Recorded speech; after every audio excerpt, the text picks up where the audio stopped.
नमस्कार दोस्तों, मैं सुशांत प्रताप सिंह और आप देख रहे हैं यूपी न्यूज। फरवरी 2025 में दिल्ली में विधानसभा चुनाव होने वाला है और इस बार सियासी तापमान आसमान छू रहा है। हर तरफ चर्चाओं का दौर है।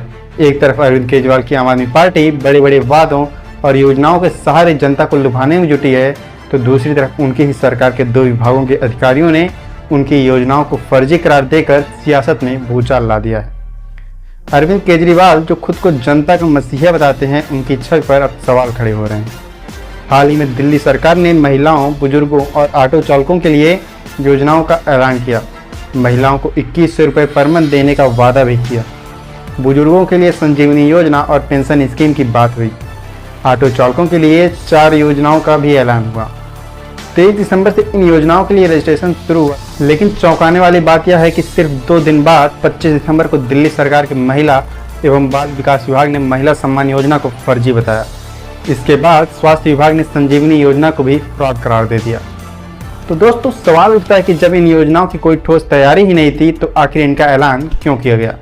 क्या यह जनता को लुभाने और वोट बैंक की राजनीति करने का तरीका है?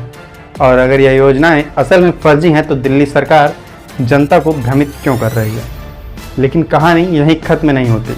दिल्ली में अधिकारियों की बगावत भी इस पूरे मामले को और पेचीदा बना देता है।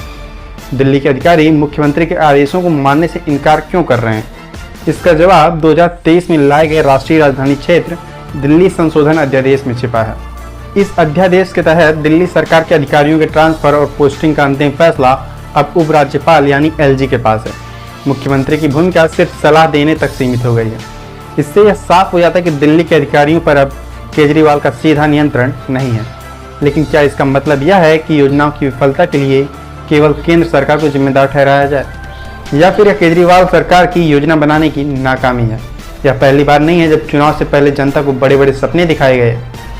2022 के NCD चुनाव में भी उन्होंने कई वादे किए थे, लेकिन चुनाव जीतने के बाद इन वादों का कोई अता पता नहीं रहा। यही कहानी अब भी दोहराई जा रही है। योजनाओं का ऐलान तो हो रहा है, लेकिन इसके लिए कोई बजट या ठोस प्लानिंग नहीं है।